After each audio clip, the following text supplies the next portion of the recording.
नमस्कार दोस्तों, स्वागत है आप सभी का एक बार फिर से फाइनेंशियल अड्डा यूट्यूब चैनल में। दोस्तों, आज की इस वीडियो में हम रिव्यू करने जा रहे हैं एक एनएफओ जो कि मार्केट में बहुत ही ज्यादा नाम इस टाइम हुआ है और हर एक इन्वेस्टर कंफ्यूज है कि वो इस एनएफओ में अप्लाई करे या ना करे। इस एनएफओ का नाम है Mirae Asset NYSE FANG plus ETF।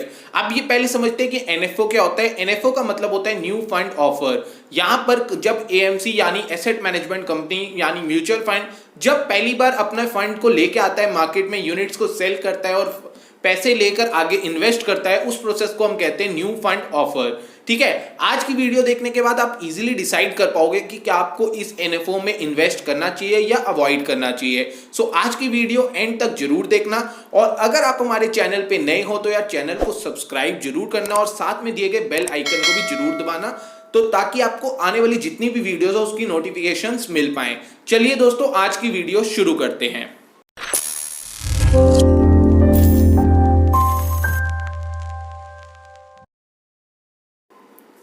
सबसे पहले हम बात करेंगे Mirae Asset NYSE FANG plus ETF के बारे में। यहां पर कंपनी ने दो एनएफओ लेके आ रही है। एक एनएफओ का नाम है Mirae Asset NYSE FANG plus ETF और सेकंड का नाम है Mirae Asset NYSE FANG plus ETF fund of fund. अब इन दोनों में क्या डिफरेंस है वो हम आगे समझेंगे। पहले हम स्टार्ट करते हैं समझना Mirae Asset NYSE FANG plus ETF। Simple information की बात करें तो ये एक ओपन एंडेड स्कीम है, रेप्लिकेटिंग ट्रैकिंग कर रही है NYSE FANG plus total return index. अब NYSE फैंग क्या है? NYSE है national New York stock exchange. FANG कौन सा एक इंडेक्स है वहां का? NYSE फैंग एक इंडेक्स है जो इन्वेस्ट करता है टेक्नोलॉजीज कंपनीज में। फैंग की फुल फॉर्म में फेसबुक, अमेजॉन, नेटफ्लिक्स और गूगल। पहले इस इंडेक्स में 4 कंपनीज होती थी, फेसबुक, अमेजॉन, नेटफ्लिक्स और गूगल। अब धीरे धीरे टाइम चेंज होता रहा तो इसमें ऐड होगी टोटल 10 कंपनीज। कौन सी कंपनीज इसमें इंक्लूडेड है वो मैं आपको आगे बताऊंगा।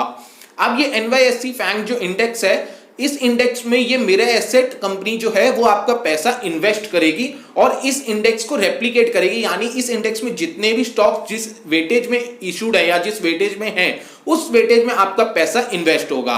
अब हम समझते हैं ये एनएफओ ओपन कब हो रहा है। ये एनएफओ ओपन हो रहा है 19 अप्रैल 2021 को, यानी ये ओपन हो चुका है और एनएफओ क्लोज हो जाएगा 30 अप्रैल 2021 को। स्कीम उसके बाद रीओपन हो जाएगी सेल और रीपर्चेज के लिए 7 मई 2021 को। अब ये एक ETF भी है, तो ETF का मतलब होता है एक्सचेंज ट्रेडेड फंड। यानी ये जो फंड होगा ये स्टॉक एक्सचेंज पे लिस्ट होगा, यानी नेशनल स्टॉक एक्सचेंज और बॉम्बे स्टॉक एक्सचेंज। वहां पर ये फंड लिस्ट होगा तो आप इसको अगर सेल करना चाहते हो तो आप स्टॉक एक्सचेंज पर जाके इसको सेल कर सकते हो। और इस वाले Mirae Asset NYSE FANG plus ETF में इन्वेस्ट करने के लिए आपको डीमैट अकाउंट की मैंडेटरी है। ठीक है, डीमैट के बिना आप फंड में इन्वेस्ट नहीं कर सकते। अब हम समझते हैं इन्वेस्टमेंट फ्रेमवर्क की। जैसे कि मैंने आपको बता ही दिया अबाउट द फंड के बारे में, तो मैंने आपको बता दिया कि NYSE FANG plus total return index के रेप्लिकेट करेगा ये, यानी जो जो स्टॉक्स वहां पे होंगे उसी की वेटेज में ये इन्वेस्टमेंट करेगा। अब हम समझते हैं investment framework. The Mirae Asset NYSE FANG plus ETF will be manage passively. अब ये एक पैसिवली मैनेज फंड है, इसीलिए एक्सपेंस रेशियो इसकी कम होगी।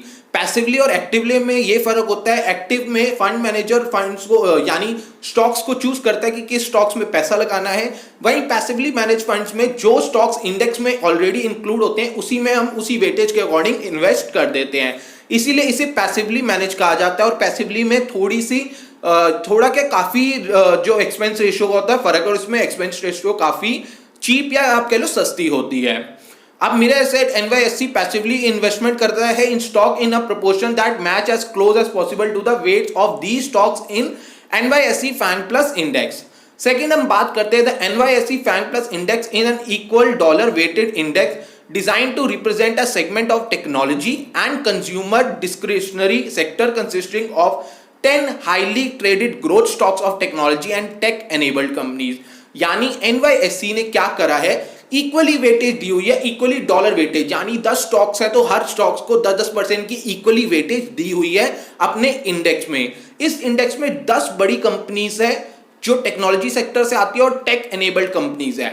NYSE फैंग में इंडेक्स में जो इंक्लूड होती है 10 कंपनीज, उनके नाम है अलीबाबा, फेसबुक, अल्फाबेट यानी गूगल की parent company, Apple, Baidu, Nvidia, Amazon, Netflix, Twitter और टेस्ला।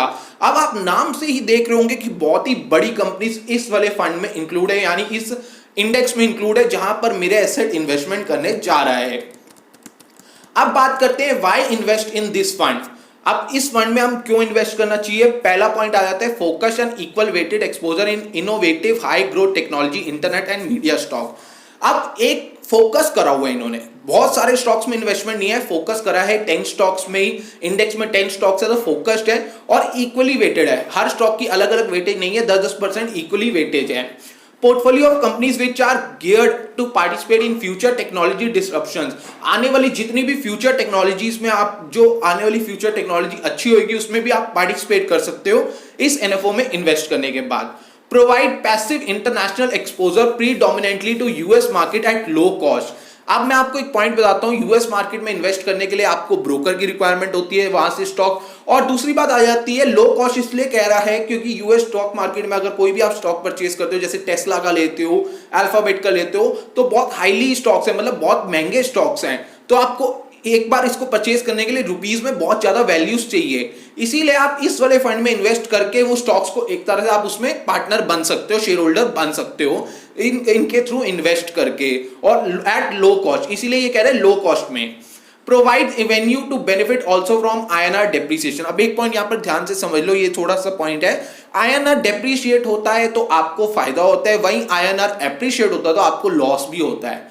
मतलब मैं आपको दोनों पॉइंट बता रहा हूं, आईएनआर डेप्रिशिएट होने पे डॉलर अगर बढ़ता है और आईएनआर डेप्रिशिएट होता है, रुपी डेप्रिशिएट होता है तो आपको फायदा होगा इस फंड के अकॉर्डिंग, बट अगर आईएनआर एप्रिशिएट होता है तो आपको लॉस भी होता है। तो ये दोनों चीज आप ध्यान से रखना। अब हम बात करते हैं फंड फैक्ट्स की। फंड मैनेजर के नाम है mister Siddharth Srivastava. Allotment date रखी गई है 6 मई 2021। मिनिमम इन्वेस्टमेंट इसमें रखी गई है 5,000 रुपीज की और एसआईपी भी 5,000 से स्टार्ट है, यानी अगर आपको इसमें इन्वेस्टमेंट करनी तो आपको 5,000 रुपीज तो इन्वेस्ट करने ही होंगे, और अगर आपको एसआईपी करनी है तो 5,000 की मिनिमम एसआईपी इन्होंने रखी है। लिस्टिंग की बात करूं तो नेशनल स्टॉक एक्सचेंज और बॉम्बे स्टॉक एक्सचेंज दोनों पे ही लिस्टिंग होने वाली है। आइडियल इन्वेस्टमेंट हॉरिजॉन, ठीक है। अब मेरे हिसाब से आप अगर नेक्स्ट 5 to 10 ईयर्स के लिए इन्वेस्ट कर रहे हो और अगर आप सुटेबल हो अपने, अगर आप चाहते ही थे कि यूएस स्टॉक मार्केट में इन्वेस्ट करना, तो मैं आपको रेफर करूंगा कि आप इस वाले फंड में इन्वेस्ट कर सकते हो, ठीक है। ये सुटेबल है वेल्थ क्रिएशन के लिए। फंड मैनेजर का नाम है मिस्टर सिद्धार्थ श्रीवास्तव। रिस्कोमीटर की बात करूं तो ये एक वेरी हाई रिस्क फंड है। सर गाइस ये चीज ध्यान रखना। पहले अब हम ये हाई रिस्क के बाद एक और बात करते हैं। मेरे एसेट का दूसरा फंड जो है इसी का एक और, उसका नाम है NYSE FANG plus ETF fund of fund. इसका क्या मतलब है, जो मैंने आपसे बात करी NYSE FANG plus ETF fund की, ये फंड ऑफ फंड उसी फंड्स के यूनिट खरीदेगा, यानी NYSE FANG plus ETF fund of, पहले समझ लो फंड ऑफ फंड्स क्या होता है। फंड ऑफ फंड का मतलब होता है एक म्यूचुअल फंड हाउस दूसरे म्यूचुअल फंड हाउस या अपने ही म्यूचुअल फंड हाउस के फंड्स के यूनिट्स को परचेज कर रहा है। For example mutual fund A या तो अपनी ही स्कीम्स के यूनिट्स को परचेज कर रहा है, या mutual fund A mutual fund B की यूनिट्स के म्यूचुअल फंड बी की स्कीम्स के यूनिट्स को परचेज कर रहा है। इसका मतलब होता है फंड्स ऑफ फंड, एक फंड दूसरे फंड्स के यूनिट को खरीदता है। उसी तरह NYSE FANG plus ETF fund of fund किसके यूनिट्स को खरीदेगा, एनवाईएसई फैंग प्लस ईटीएफ, जो ईटीएफ है उसके यूनिट्स को खरीदेगा।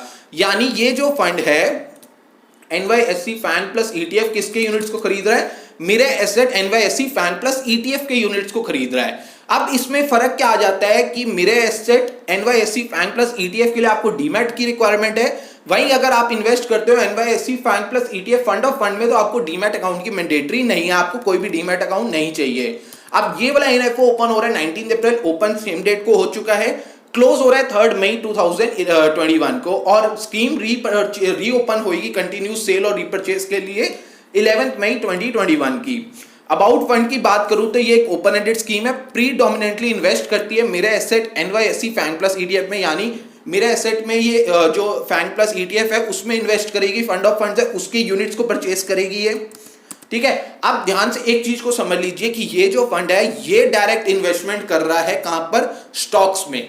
मेरा Asset NYSE FANG plus ETF direct investment कर रहा है स्टॉक्स में, वहीं जो Mirae Asset NYSE FANG plus ETF fund of fund है, वो इन्वेस्ट कर रहा है मिरर एसेट ETF यानी Mirae Asset NYSE FANG ETF की यूनिट्स में। ठीक है, अब आप समझ गए होंगे। कुछ भी अगर क्वेरी आपको लग रही होगी और मेरी बात कुछ भी समझ नहीं आई तो आप कमेंट सेक्शन में कमेंट कर दो, मैं आपको जल्द से जल्द रिप्लाई करूंगा।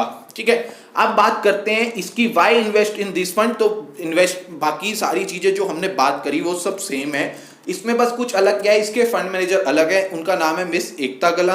अलॉटमेंट डेट इसकी रखी गई है 10th में। इसमें प्लान्स दोनों अवेलेबल है, रेगुलर प्लान और डायरेक्ट प्लान। मिनिमम इन्वेस्टमेंट इसमें भी 5000 रुपीज है, SIP भी इसमें भी 5000 रुपीज है। आइडियल इन्वेस्टमेंट हॉरिजॉन मेरे हिसाब से 5 से 10 साल के लिए अगर आप इन्वेस्ट करना चाहते हो और यूएस में इन्वेस्ट करना चाहते हो, यूएस स्टॉक्स में इन्वेस्ट करना चाहते हो, और इसमें 2 कंपनीज, यहां पर मैं आपको पहले ही बता दूं, 2 कंपनीज चाइनीज भी है। ठीक है, तो चाइनीज कंपनीज भी इंक्लूड है, पर चाइना की बहुत बड़ी बड़ी कंपनीज इसमें इंक्लूड है और बाकी यूएस के काफी बड़े कंपनीज इंक्लूडेड है। ठीक है, रिस्कोमीटर, अब थोड़ा सा हम बात करते हैं रिस्कोमीटर की। हमने बिल्कुल रिस्कोमीटर की बात नहीं करी इस फंड में। मैं आपको बताना चाहता हूं वेरी हाई रिस्क फंड है गाइस। तो अगर आप बहुत ज्यादा रिस्क वाले इन्वेस्टर हो और प्रीडोमिनेंटली इन्वेस्ट करना चाहते हो यूएस मार्केट में, तो आपके लिए ये फंड सुटेबल है। अदरवाइज आप इस फंड में मत जाना, काफी हाई रिस्क फंड है। एक रिस्क इसमें यह है कि जो ये स्टॉक्स में इन्वेस्ट कर रहा है, अब देखिए थोड़ा सा समझिए मेरी बात को, Alibaba, Facebook, Alphabet, Apple, Baidu, Nvidia, Amazon, Netflix, Twitter, Tesla already बहुत हाई पीक पे हैं ये स्टॉक्स। तो एक रिस्क ये है कि कल को ये स्टॉक्स बढ़ेंगे यार, जरूरी थोड़ा इतने हाई पे जाके मे भी गिर सकते हैं, बट एक ये भी है इतने हाई पे जाके ये और हाई बना सकते हैं। सो रिस्क है इस फंड में, इसीलिए मैंने आपको बताया रिस्क कितना है, बहुत हाई रिस्क है। सो अगर आप बहुत हाई रिस्क टेकर इन्वेस्टर हो तो मेरा मानना है कि आप इस फंड में इन्वेस्ट करो, अदरवाइज आप इसको अवॉइड करो, दूसरे को NFO में इन्वेस्ट कर लो या दूसरे जो ऑलरेडी फंड्स इशूड हैं आप उसमें इन्वेस्ट कर सकते हो, क्योंकि फंड में काफी रिस्क है। बट अगर आपका एक प्रीडोमिनेंटली आपका अच्छा लगता है कि आपको यूएस स्टॉक मार्केट में इन्वेस्ट करना है और एक आप हाई रिस्क टेकर इन्वेस्टर हो, तो आप इसमें अपने लमसम इन्वेस्टमेंट भी डाल सकते हो और NFO के थ्रू SIP में भी इन्वेस्ट कर सकते हो। ये मेरी एक पर्सनल सजेशन है और ये सिर्फ एजुकेशनल पर्पस के लिए है। अगर आपको इस फंड में इन्वेस्ट करना है तो आप अपने म्यूचुअल फंड डिस्ट्रीब्यूटर से पूछिए कि ये आपके लिए सूटेबल है या नहीं।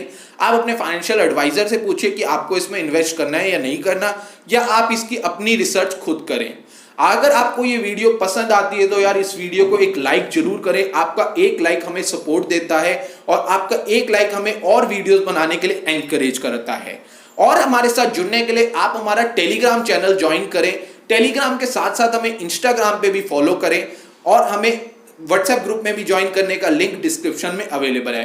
फंड से रिलेटेड कोई भी क्वेरी हो नीचे कमेंट सेक्शन में पूछिए, मैं आपको जल्द से जल्द रिप्लाई करूंगा। आज की वीडियो के लिए इतना ही, मिलते हैं नेक्स्ट वीडियो में जो कि कोई भी NFO या IPO रिव्यू हो सकती है। तो नेक्स्ट वीडियो में मिलते हैं। और गाइस मैं आपको बताना चाहता हूं कि आज डेट है 22 अप्रैल 2021 और कल डेट है 23 अप्रैल 2021 और कल हम 3 साल हमारे फाइनेंशियल डाटा को पूरे होने वाले हैं। हमने पहली वीडियो अपनी अपलोड करी थी 23 अप्रैल 2018 को, फाइनेंशियल डाटा को हमने लॉन्च करा था और 3 साल में आप सबने बहुत सपोर्ट दिया, तो आपके सपोर्ट का बहुत बहुत धन्यवाद।